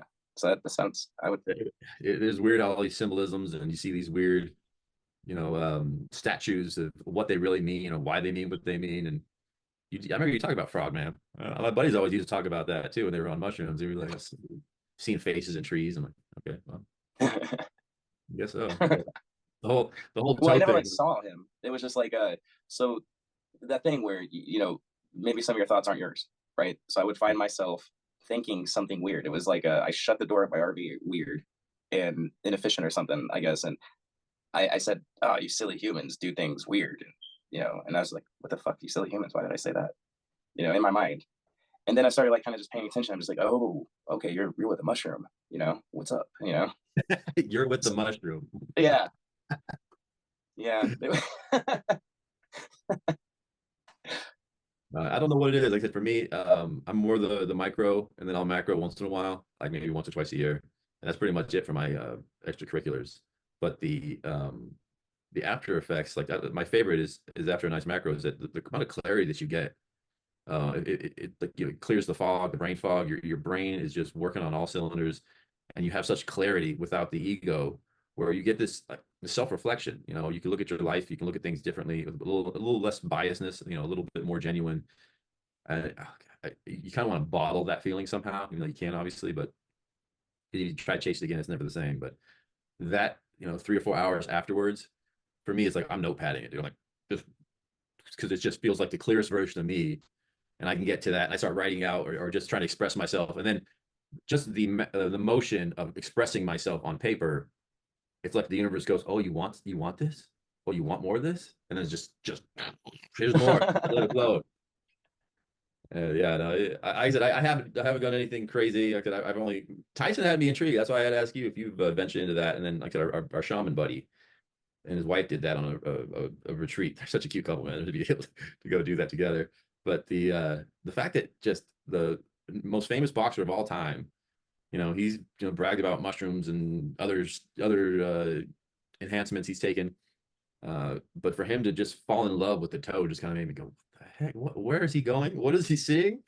And he's like, he also comes back and says, like, DMT is great, but he's like, it's nothing. And he's never been the same after doing the toad ever. And every experience he does, you're never the same ever again in the best way possible. I'm like, what? Man, I don't know if I'm ready for that. Like DMT, man. I mean, I sit there questioning what is real I mean, my brain gets fried. It's never anything bad. I'm just like, and we're just like trying a whole lot comes into process. Well, we're trying to analyze it, and he's just like you should listen to his interview with Alex about it, and the breakdown really came back with, like, he has a shaman with him that he does it with, and it's we should go and train. I want to go train with that guy. Yeah. I need to find a shaman teacher. I mean, Mike Tyson shaman. Oh yeah, that'd be dope. That's what I want. But he was just breaking it down. It's like it's DMT to an exponential different level, where like you blow past all the doors. So like with DMT, you're still, say there's 10 dimensions of heaven or 10 levels.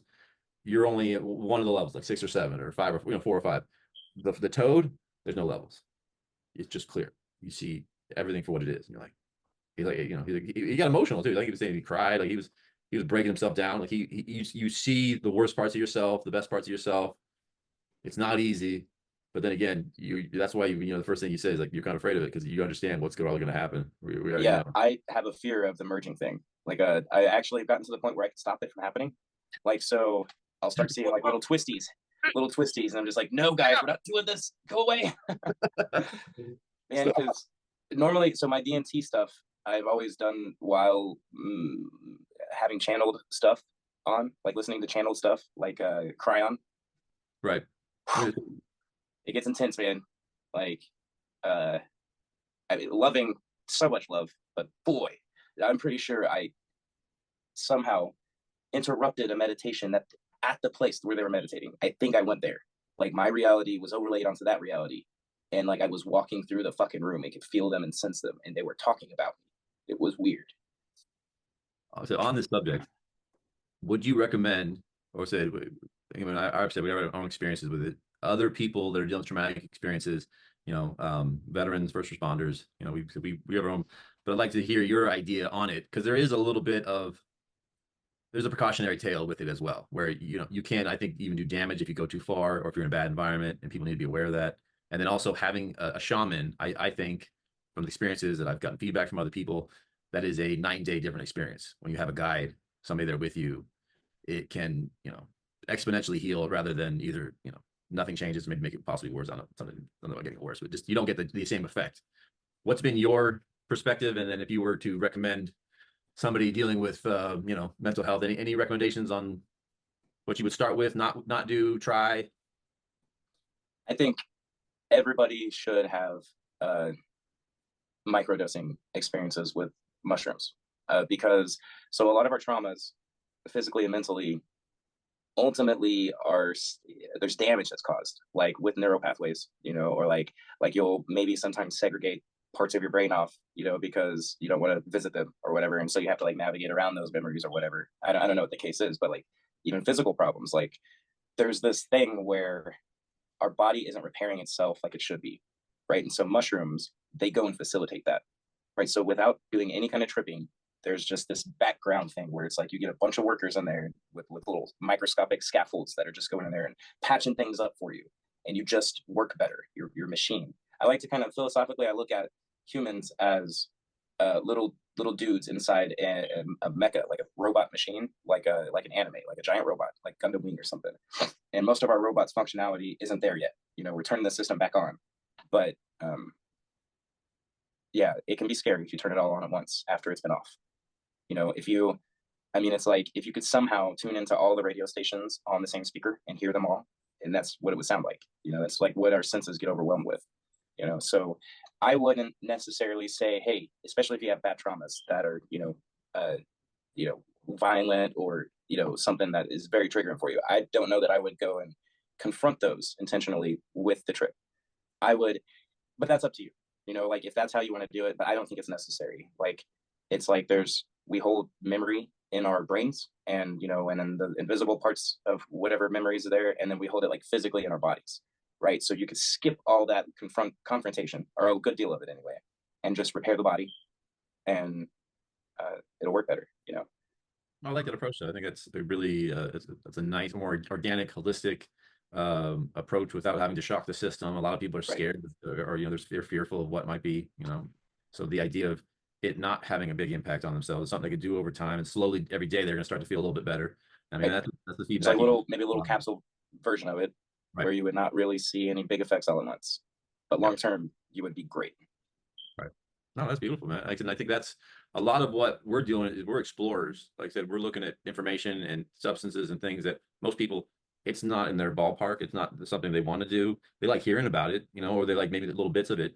But the fact that, you know, we're out here doing this, we can come back and say, hey, you know, this is our experience, but you can get a lot of this experience without having to do all these steps in a microdose capacity. And like that kind of brings me to the next subject, probably the last one we're talking about was is the Reiki.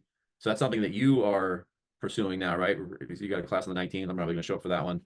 Oh, Uh, nice. what's your experience with Reiki been? What's driving you towards that right now? So actually, I have up to this point kind of stayed away from Reiki, because it seems to me that it's exploitive of something sacred. You know, it's like, um, and I don't know. There's like, because of like energetic stuff. I've always needed it. Like, but I didn't think it was necessary to go and pay somebody to activate something in me. You know, and maybe I do need something activated. I don't know, but I've always had like a judgment about Reiki, and like, you know, people kind of exploiting this whole holistic thing. You know, and um, maybe not even know be legit. You know, kind of like movie martial artists or something that aren't really legit martial artists. You know, so it's like, but Megan Hall is the person I met, and she offered to do everything for free. Uh, and it's going to be like her first time making Reiki people, or so her like her first teaching class. And I would like to figure out what my not circuit capacitor or whatever, like, so like I feel like we're like a little focal point of energy, right? And my energy is all bunched up still because I still have like traumas and stuff I'm not through working out, you know, or whatever. Uh, so I would like to get that all kind of mic'd up. And I think they call it a tuning. So it's like somebody just goes through, and I think they make your energy flow when it's not flowing right. I think that's pretty much it. Kind of like how you massage knots out when you're doing massages. You know, you make those muscles kind of flow better. You know, I, I didn't hear much about it until my sister talked about it. And this is I think she's back in California, and she's not really into the spiritual, more fundamentalist kind of thinking with stuff. And but she had this amazing experience having a Reiki massage, and how it was the most healing massage she's ever had, and the benefits lasted for a long period of time. And she go back, but she said it was just it felt she felt more of herself and a flow about her that was she'd never received any massage, and she specifically said, "Go get a Reiki massage." And okay, I got a little bit into it, and it makes a lot of sense. And like I said, I'm really intrigued by it, and I'm definitely on the search of finding experiences and getting to resonances of healing frequencies without external substances. right? Trying to get that. That's why I was big on breathing, and we do a lot of breathing classes, and that's probably my number one thing is to just focus on breathing people. But there is so many other ways to have these breakthroughs. I'm excited about the Reiki. Yeah, and then sometime after that, we'll plan our Reiki day where we get to demonstrate, you know, for people for free or whatever. And Nice, I got man. those other instructors. So like, my interest, I guess I never really finished answering that thing, but like my interest for Reiki is really kind of exploring all the stuff that's turning on that we used to be able to do, like I don't know, powers, I guess, you know, like our connection to our energetic selves. But now there's new stuff I think being thrown in on top of that. So like why I would recommend cannabis to other people is because your nervous system has spots for all the cannabinoids, right? But your body is just not producing it, so they've been empty. You know, so all those little switches are turned off. So like, you know, adding that is probably going to be beneficial for you. But if you do like mushrooms, then eventually maybe you'll start producing your own cannabinoids or whatever if your body's functioning correctly.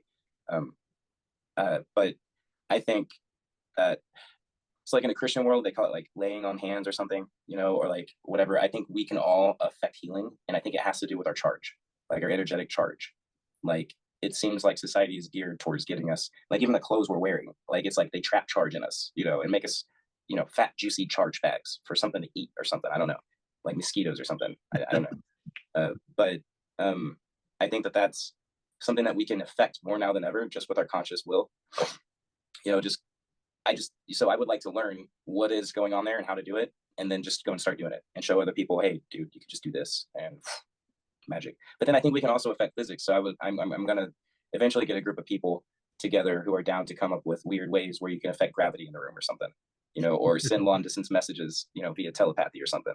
Yeah. Like all this stuff that I've read about from the government, like, the Stargate program and like all their psychological and psychic and all these other things that they've been doing. Like you could just read that stuff and then just start doing it, man. Like it's all, you don't even have to study it, like, and figure it out. They already figured it out. We just got to get people together and start doing it. It brings me to that the Power of Eight book that I like so much, where they talk about how they had scientists in rooms with people of eight, and they would have them mentally visualize something that's not in the room, far away, or the item was in the room, but they were all around the planet.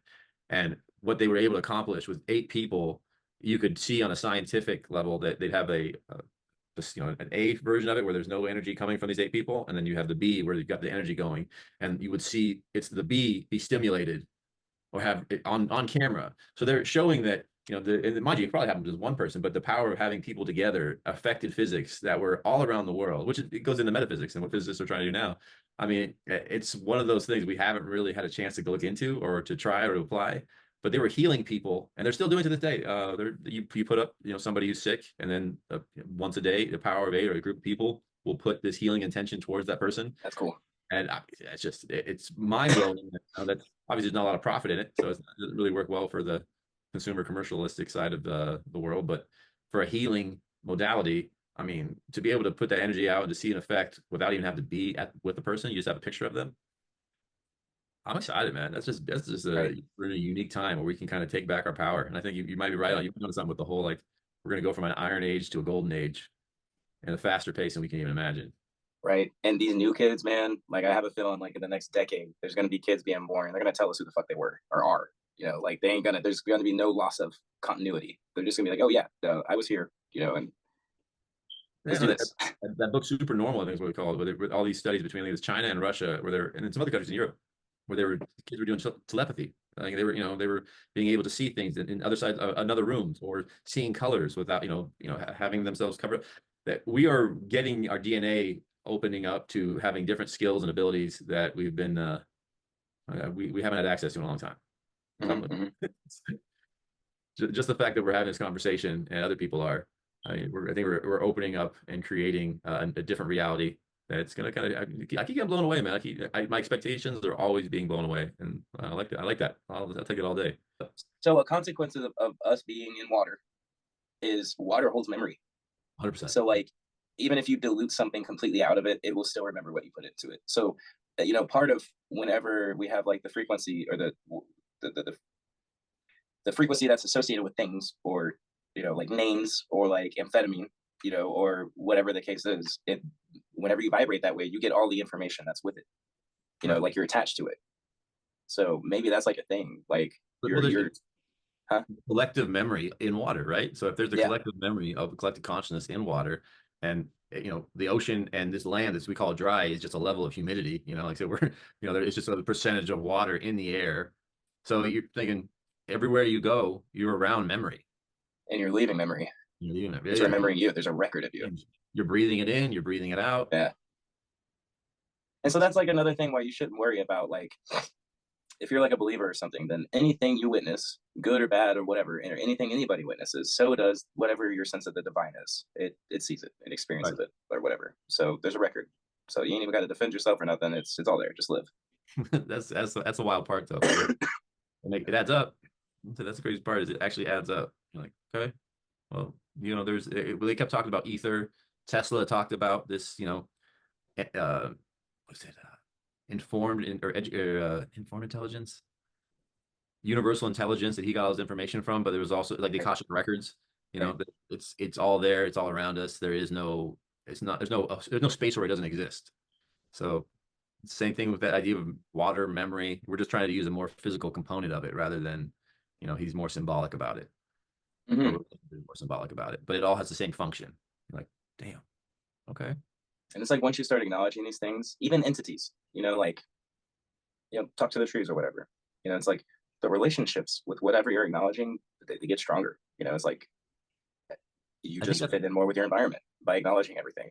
a lot of times when they make fun of stuff in movies, I'm like, I probably should do that. So like when we talk about like crystals or tree huggers or things like that, you're making fun of them. You're like, well, probably there's Right. some power in there. Like you're always trying to get you to do the opposite of what's right. Yeah. And so you're sitting there going like, yeah, you know what? When I go backpacking with Bob, like dude, I tell you what, man, like when I get tired, I would, you could have a 50-pound backpack on, you're hiking for 8 to 10 hours a day, and you're out in the mountains. Dude, my best feeling would be to go put both hands on a tree after you're out of breath, you're barely standing up, and you would just talk to that tree and thank you. Like I would talk to it, be like, hey, I appreciate the energy, I appreciate you giving me shade, I appreciate you powering me up for this next part of the hike. And I do it religiously. Like I do it like there's every break I would be at, I get both hands on the prettiest tree I could find. That was like the perfect spot, and I'd have a moment talking with that tree. And every time after I'm done with that, I wouldn't stop doing it because I could feel power. Like mind you, you can make it the placebo effect, but whatever it was, I felt like I was supercharged from the ground up, and I felt like my battery just got a little perk, little peak of juice just shot into my feet, and I could just start hitting that mountain again. But before I got to that, I mean, I'm fumbling. I'm having a hard time standing up. But just having that 5 minutes of connecting, or even a couple minutes sometimes, sometimes it'd be a few seconds, but it would be enough to feel like I had an energy exchange and feel like I'm ready to go again. And I now it's part of my routine. I can't stop it. Like whenever I take a break anywhere, where's the tree? I gotta put my hand on it. I gotta just Yeah. connect, just connect. But man, Hey, we should go check out the Wichitas at some point, like the Wichita Wildlife Refuge. There's some good hiking places there. oh It's yeah, down yeah, near Lawton. yeah. I like Wichita. Yeah, yeah. We the mount there's a lake over there we went to, and it was just stunning. It was gorgeous over there. They had some pretty lakes over there. Down by Lawton. Yeah. Are you talking about up in Kansas? No, Wichita. Oh, you're talking Wichita, Kansas? No, no, no, my bad. I'm talking about Yeah, East Oklahoma. yeah, okay, yeah, that's it. That's, Yeah, that's what I'm thinking about. East yeah, Oklahoma. That's where I found the pretty lakes and the pretty trails. right on. Wachita, I think that's what they're called. Wachita. There's a place called the Parallel Forest out there, and supposedly it was created to be a windbreak, but it doesn't make any sense. It's so small compared to it.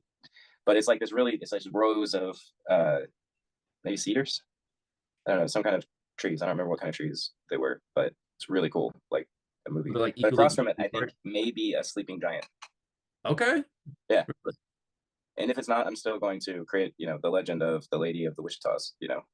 Because right in front of what might be a lady is like this weird thing, like a mound of some sort, like a hill, and it looks like there might be I don't know, a temple possibly How big that is may this have giant we're crumbled. talking about? Huh? How big is a giant? Like 100 Uh, feet, 1,000 feet, 20 feet? geez. So I haven't been able to get completely like it's not on the same property. I think it's like the army owns it or something. So there's like a fence. You're not supposed to go climbing on it. But it You got already to know I want be, it now. huh? You already know I want to go on it now. There's a fence on it. You're not supposed to go on it. Right. Yeah. Uh, I mean, it's definitely not like California, but like probably a couple hundred feet. Okay. Um, it's like one of those. You might even see pictures. It's like one of those like a cone pyramid looking structures with like this like nipple on top, and then like that's like her ear, kind of Right. like the Lady of Elche or Ray or something, like the statue with like the Princess Leia lady. I don't know, but it's like almost like an earpiece or something. And then there's like this, kind of a neck, and then there's a shoulder, and it's like you can see it go all the way down, and the arm slightly bends, and then at the end of the rocks, there's like finger-like structures where it's That's like she's, yeah. yeah, That's great. Yeah, I'm in. I want to do that. yeah, it's pretty When cool. we do our Reiki thing on the 19th, we should plan that trip out Okay, because that cool, sounds awesome. yeah, and then we could and there's all kinds of trails and shit there. And there's like this place. Have you been to the Holy City down there? Mm. Yeah, there's this place where they do like the Easter pageants and whatnot. There's like they do like the whole Passion of the Christ play, Okay. Holy and the shit. vibe there is kind of probably used to be like some kind of native temple complex that may have Right. killed them, and yeah, like the A little bit Jesus. weird. Yeah, yeah, yeah. That might get interesting. Yeah, Okay. Cool, man. Well, then, appreciate this. And I'll hit you up when I get all wrapped up with some edits. I'll let you know how it goes. And as long as anything you don't care, I'm pretty much gonna post almost everything except for maybe your movie idea. oh yeah, yeah, okay, cool, I'm gonna keep that quiet. I don't want nobody to know about that, dude. You would yeah, love that. Jam on that one. But other than that, man, that was a great one, dude. right on, cool.